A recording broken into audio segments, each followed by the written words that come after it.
Hello दोस्तों, स्वागत करते हैं आप सभी का आपके अपने यूट्यूब चैनल जैकपुर पे। तो आज के इस वीडियो में हम लोग क्लास 10th का गणित का टॉप 5 मैथ का पार्ट 2 लेकर आए हैं।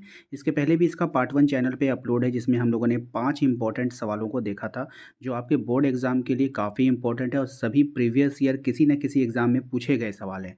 तो आज के इस वीडियो में जो अभी हम 5 सवाल बता रहे हैं, ये भी प्रीवियस ईयर का सवाल है। यानी पिछले साल जितने भी आपके एग्ज़ाम हुए हैं, चाहे वो 2020 के हों, 22 के हों, 23 के हों, 18 के हों, 17 के हों, तो वो सब एग्ज़ामों में ये सब सवाल आया है, इसलिए ये काफ़ी इंपॉर्टेंट है, इसको देख कर जाइएगा, ठीक है। तो चलिए देखिए, मैथ का क्वेश्चन क्या होता है बाबू कि हू बहू आए या ना आए, लेकिन अगर आपको बनाने आता है तो फिर आप बना कर आओगे, ठीक है। इसलिए आपको बनाने सीखना है, कॉपी नहीं करना है क्वेश्चन को कि हाँ सेम टू सेम क्वेश्चन आएगा, ऐसा नहीं होता है, ठीक है। चलिए यहाँ पे देखते हैं क्या है। सबसे पहला सवाल कह रहा है 10 सेंटीमीटर त्रिज्या वाला एक वृत्त की कोई जीवा केंद्र पर समकोण अंतरित करती है, तो संगत लघु त्रिज्या खंड का क्षेत्रफल निकालना है। यहाँ पर आपको देखना है कि त्रिज्या कितना दिया है 10 सेंटीमीटर, सबसे पहली बात। उसके बाद यहाँ पे कह रहा है कि समकोण अंतरित करती है। समकोण का मतलब ही होता है 90 डिग्री, इसलिए थीटा का मान कितना लेंगे 90 डिग्री, ठीक है। अब यहाँ पे देखिए आप संगत त्रिज्या खंड लघु त्रिज्या खंड का जो क्षेत्रफल होगा theta by 360 pi r square, formula लगाइएगा। फॉर्मूला जब आप लगाओगे ये वाला, तो यहाँ पे क्या होगा, थीटा का मान 90 था, फिर नीचे कितना लिखेंगे 360 लिखेंगे, ठीक है। 360 लिखेंगे, अब पाई का मान 3.14 लेंगे, क्योंकि क्वेश्चन में आपको बोलेगा, वहाँ पे लिखा रहेगा कि पाई का मान 3.14 लीजिए। उसके बाद आर स्क्वायर, आर 10 था तो 10 गुना 10 लिखिए, ठीक है। इतना लिखने के बाद अब देखिए होगा क्या, इसको हमने काट दिया, 90 का 90, 90 चौके 360 हो जाएगा, तो 1/4 लिखें यहाँ पे। ये आपका जैसे था वैसे आ गया, 10 गुना 10। अब देखिए यहाँ पे दो, 4 को 2 से काटें, 5 को काट दिए, फिर 2 जगह इसको काट देगा, 5 बार में कट गया। तो ऊपर में क्या बचा 3.14, अब 5 बचे 25, यही ना बचा। अब इसको इसको जब आपस में आप गुना करोगे तो 78.5 सेंटीमीटर स्क्वायर ये आपका आंसर आ जाएगा। तो उम्मीद करते हैं कि समझ में आ गया होगा सभी को, बिल्कुल आसान था। चलिए नेक्स्ट सवाल को देखते हैं हम लोग क्वेश्चन नंबर 2 में। क्वेश्चन नंबर 2 में आपसे कह रहा है कि ए बी सी एक समद्विबाहु त्रिभुज है, जिसमें ए सी और बी सी, यदि ए बी स्क्वायर बराबर 2 AC स्क्वायर है, तो सिद्ध कीजिए कि ए बी सी एक समकोण त्रिभुज है। आपको इसको सिद्ध करना है कि ए बी सी क्या है, एक समकोण त्रिभुज है। तो आपको देखिए, सबसे पहली बात, जब ऐसा सवाल बोल दिया कि सिद्ध कीजिए कि समकोण त्रिभुज है, और ये सवाल देख लीजिए 3 बार बोर्ड एग्जाम में पूछा गया है, ठीक है। हाँ, तो इसलिए इंपॉर्टेंट है। अब यहाँ पे देखिएगा, जब जब कभी भी बोलेगा सिद्ध कीजिए एबीसी समकोण त्रिभुज है, समकोण का मतलब हो गया कि 90 डिग्री का एंगल यहाँ पे बन रहा है। और जब कभी भी कोई समकोण बनता है तो पाइथागोरस प्रमेय लगता है, ठीक है। 90 बनेगा तो पाइथागोरस प्रमेय, और पाइथागोरस प्रमेय लग गया तो समझ जाइए कि ये समकोण है, ठीक है। और पाइथागोरस प्रमेय बोलते किसको है, कर्ण स्क्वायर बराबर लंब स्क्वायर जोड़ आधार स्क्वायर को, ठीक है। चलिए अब देखिए यहाँ पे बनाएंगे कैसे। कह रहा है कि त्रिभुज एबीसी एक समद्विबाहु त्रिभुज है जो दिया है, जिसमें ए बी बराबर बी सी है। ये जो ए बी है ये बी सी के क्या है, बराबर है। और एक चीज़ और दिया है कि ए बी स्क्वायर बराबर 2AC स्क्वायर दिया है, ठीक है। ये चीज़ दिया हुआ है ना। अब देखिए इसको ध्यान से देखना। ए बी स्क्वायर बराबर हम लोग इसको लिख सकते हैं 2AC स्क्वायर को लिख सकते हैं AC square plus AC square. अरे यहाँ पे 2AC स्क्वायर का मतलब ही क्या होगा कि दो गो AC है यहाँ पे, तो हम लोग उसको तोड़ तोड़ के लिख देंगे AC square plus AC square. अब देखिए एगो AC स्क्वायर को AC स्क्वायर रहने दिए हैं, और एगो AC को बदल कर BC कर दिए। क्यों कर दिए, क्योंकि आपको पहले ही बोल दिया कि जो AB बराबर BC है, ठीक है। बात समझे कि नहीं।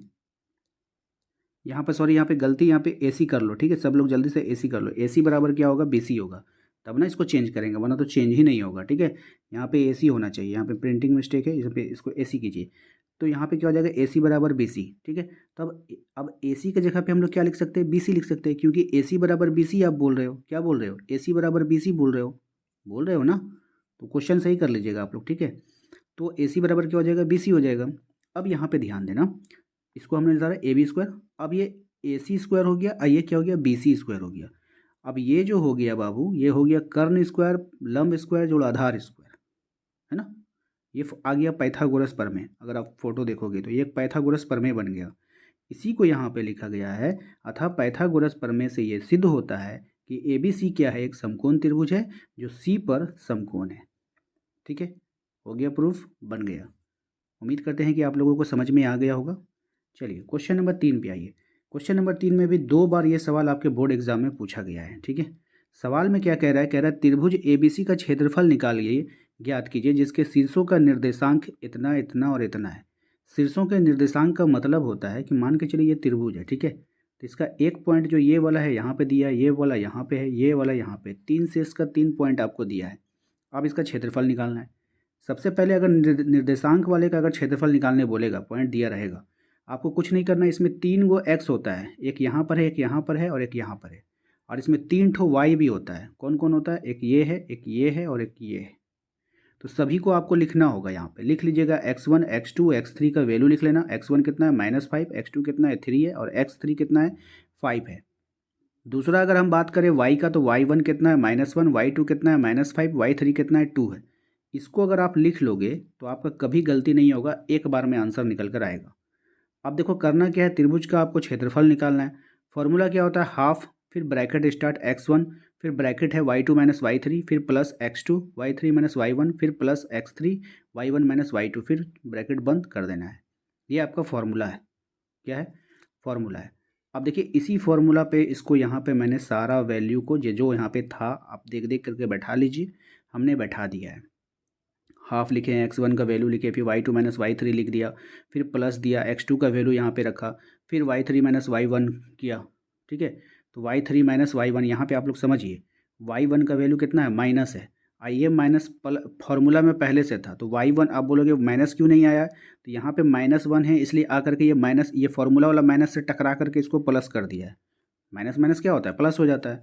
फिर देखो यहाँ पे प्लस दिए, फिर यहाँ पे y1 का वैल्यू -1 है, फिर आपका फॉर्मूला में क्या है? माइनस है, तो हम माइनस लगाए हैं। लेकिन ये जो आपका जो y2 आ रहा है, y2 -5 है और फॉर्मूला में भी माइनस है, तो माइनस माइनस मिलके फिर क्या हो गया? प्लस हो गया यहाँ पे।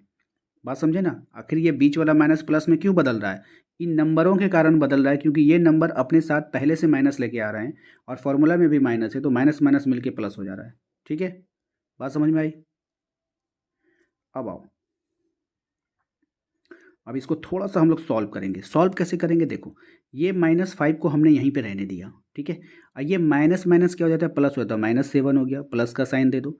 अच्छा, 3 है और यहाँ पे भी 3 हो रहा है, तो 3 गुना 3 हो जाएगा। अब यहाँ देखो 5 है और यहाँ पे प्लस माइनस माइनस करोगे तो 5 बच जाएगा, 4 बचेगा, तो 5 गुना 4 हो गया। ठीक है, अब यहाँ पे अब ध्यान देना कि 7 पंचे कितना हो गया? 35, माइनस माइनस प्लस, माइनस का चिन्ह खत्म हो गया। 3 तिहाई 9, 5 चौके 20। ठीक है, इन सबको अगर आप जोड़ दोगे तो कितना हो जाएगा? 64। 64 को जब आप इसको काटोगे तो कितना आएगा? 32। तो 32 वर्ग मात्रक इसका आंसर हो जाएगा। उम्मीद करते हैं आप लोगों को समझ में आ गया होगा। ठीक है, चलिए क्वेश्चन नंबर 4 पे आइए। 4 में कह रहा है बिंदुओं ए और बी के बीच की दूरी ज्ञात कीजिए। 4 बार बोर्ड एग्जाम में आया है ये सवाल। कितनी बार आया है? 4 बार आया है, इसलिए इंपॉर्टेंट है। ठीक है, देखिए अब हम बोलेंगे नहीं कि हाँ यही आएगा। ठीक है, बस 4 बार आया है, इंपॉर्टेंट है। आपको अच्छा लगता है तो देखिए, नहीं अच्छा लगता है तो वीडियो से एग्ज़िट हो जाइए। ठीक है, अब हम कुछ नहीं कहेंगे कि हाँ कौन सा सवाल आएगा नहीं आएगा। अब ये आपकी किस्मत पे डिपेंड करता है। ठीक है, कि आप क्या पढ़ के गए, साल भर पढ़े हो वो नहीं आया तो अब 4 दिन में पढ़ कर क्या करोगे? मेरा तो एक ही कहना है, 4 दिन में सिर्फ आपको सजेस्ट किया जा सकता है कि हाँ ये सवाल जो है इम्पोर्टेंट है। ठीक है, आना ना आना ये तो बोर्ड के ऊपर निर्भर है। 4 बार ये सवाल बोर्ड एग्जाम में पूछा है, देख कर जाइएगा। ठीक है, बिंदु ए जो है आपको दे दिया है, बिंदु बी दे दिया है, दूरी निकालने के लिए बोला है। तो अब यहाँ पे भी वैसा ही कीजिएगा, x1 का वैल्यू निकाल लीजिए और x2 का वैल्यू निकालिए। पहला वाला x होता है, दूसरा वाला y होता है, तो इसी प्रकार से y1 यहाँ पे कितना है? 3, और y2 कितना होगा? 1 होगा। तो मान लीजिए एक बिंदु ए यहाँ है, एक बिंदु यहाँ पे बी है, तो इन दोनों का दूरी निकालना है ना, तो ए बी कहलाएगा ना। दूरी क्या कहलाएगा? ए से बी की दूरी क्या कहलाएगा? ए बी कहलाएगा। इसीलिए दूरी ए बी जब हम निकालते हैं तो फॉर्मूला क्या लगता है? x2 - x1 का whole square plus y2 - y1 का होल स्क्वायर। ये सब होता है रूट अंडर में, इसको दूरी सूत्र बोलते हैं। ठीक है, तो अब यहाँ पर देखिए, यहाँ पे x2 का वैल्यू रखो, फिर x1 का वैल्यू रखो, स्क्वायरिंग करो, प्लस y2 का वैल्यू रखो, फिर y1 का वैल्यू रखो, स्क्वायरिंग करो। ठीक है, अब यहाँ पर देखो 4 में से 2 जाएगा, 2 का स्क्वायर, और यहाँ पे हो जाएगा 3 माइनस 1 करोगे तो -2 का स्क्वायर हो जाएगा, क्योंकि 3 बड़ा है, प्लस माइनस माइनस होता है। अब यहाँ पे देखो 2 दूना कितना हो गया बाबू? 4। अब -2 का स्क्वायर करोगे तो -2 प्लस हो जाएगा, माइनस माइनस प्लस, 2 दूना 4 हो जाएगा। 4 4 कितना हो गया? 8।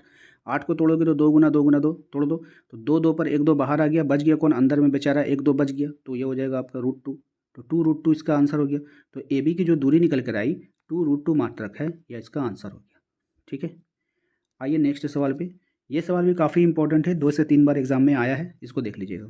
कह रहा है कि कॉट ए बराबर 8/15 है तो साइन ए का मान ज्ञात करना है। ठीक है, एक फार्मूला आपको बताया था, शॉर्टकट ट्रिक है आपका, लाल कक्का याद कीजिएगा।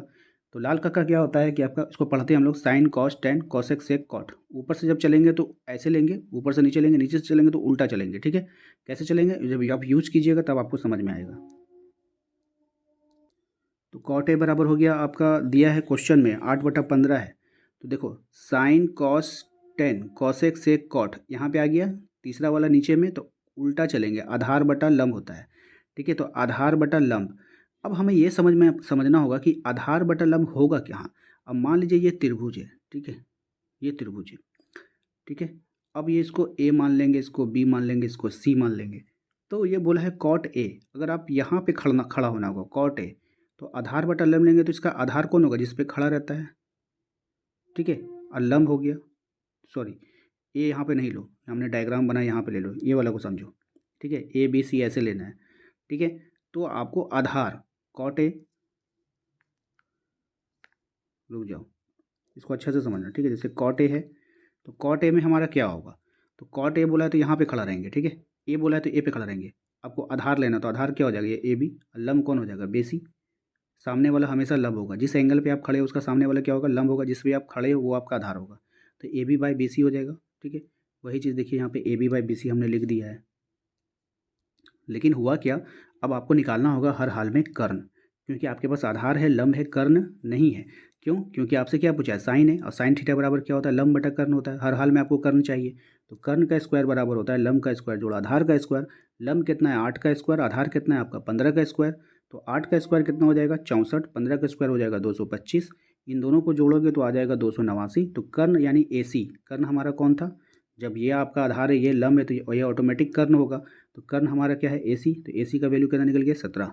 अब आपको क्या बोला है, साइन ए का वैल्यू निकालिए। तो साइन में यहाँ पे खड़ा है, साइन ए बराबर क्या होता है, इस तरह से हमने ट्रिक बताया था। तो लंब बटा कर्ण, तो साइन ए बराबर क्या होता है, लंब। तो इसका लंब कौन है, ये वाला बी सी, और कर्ण कौन है, ए सी। तो बी सी बाई ए सी, तो बी सी कितना है बताओ, 15, और ए सी कितना निकला है 17, इसीलिए 15/17 इसका आंसर हो गया। आप चाहो तो यहाँ पे हिंदी में भी लिख सकते हो इसके बदली, ठीक है। तो आपको बोला साइन है, साइन ए बराबर क्या होता है, लंब बटा कर्ण। तो यहाँ पे आप ऐसे लंब लिख लीजिएगा हिंदी में, और नीचे लिख दीजिएगा कर्ण, और उसके बाद फिर आंसर लिख दीजिएगा, आपका सही हो जाएगा। उम्मीद करते हैं कि आप लोगों को आज का ये वीडियो पसंद आया होगा। वीडियो पसंद आया तो वीडियो को लाइक कर देना है। चैनल पे पहली बार आए तो सब्सक्राइब करके बेल आइकन को जरूर प्रेस कीजिए, ताकि आने वाली हर एक वीडियो का नोटिफिकेशन आपको मिलता रहे। इसके अलावा यदि आप अपने सब नोट्स को लेना चाहते हो, तो नोट्स लेने के लिए आप हमारे व्हाट्सअप चैनल को ज्वाइन कर लीजिएगा। लिंक आपको डिस्क्रिप्शन में डाल दिए हैं, वहाँ जा करके आप लोग ज्वाइन कर लीजिए। वहाँ पर आपको सारा इंपॉर्टेंट सवाल का नोट्स उपलब्ध कराया जा रहा है।